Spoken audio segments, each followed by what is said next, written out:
নমস্কার। লীলা মজুমদারের হলদে পাখির পালকের একটি অংশ আমি আপনাদের শোনাচ্ছি।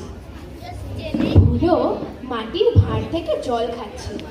হলদে পালকটা ভাঁড়ের জলে ভাসছিল। ভিজে একটু চুপসে গিয়েছে, কিন্তু তখনও সোনার মতো জল করছে। কোথাও একটু আওয়াজ নেই, শুধু মাথার উপর দিয়ে একটা রাতের পাখি ডানা নাড়ার ছটপটি আর রুমু আর রোগীর বুকে ঠুকঠুকি। এবার তবে তো ঝগড়ু মিথ্যে কথা বলেনি। দুর্গায় ওদের গায়ে সীতাহার গাছের পিছনে সূর্য ডুবে গিয়ে যেই তার লাল আলোগুলোকে গুটিয়ে নেয়, অমনি নাকি আকাশ থেকে সোনালি রঙের অবাক পাখিরা বটফল খেতে নেমে আসে। তারা ডাকে না, কারণ তাদের গলায় স্বর নেই। তারা মাটিতে বা গাছের ডালে বসতে পারে না, কারণ তাদের পা নেই। এমনি উড়ে ফল খেয়ে আবার আকাশ চলে যায়।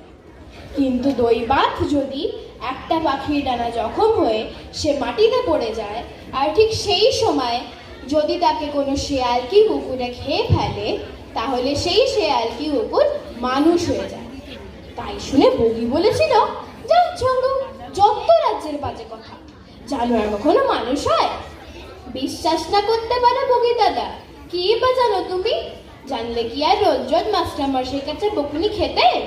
কিন্তু আমাদের দুমকাতেও এরকম অনেক মানুষ আছে, তাদের দেখলেই চিনতে পারা যায়।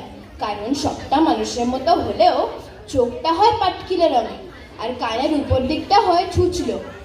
কেউ চোখে দেখে না ও পাখি, কিন্তু এই মানুষদের দেখলেই সব বোঝা যায়। পণ্ডিত মশাইয়ের ঘিন্নি রোজ সন্ধেবেলা দাদুর বাড়ির পাঁচিলের তলা থেকে আমরুল পাতা তুলতে আসে। তার চোখে আলো পড়ে চকমকি পাথরের মতো ঝকঝক করে।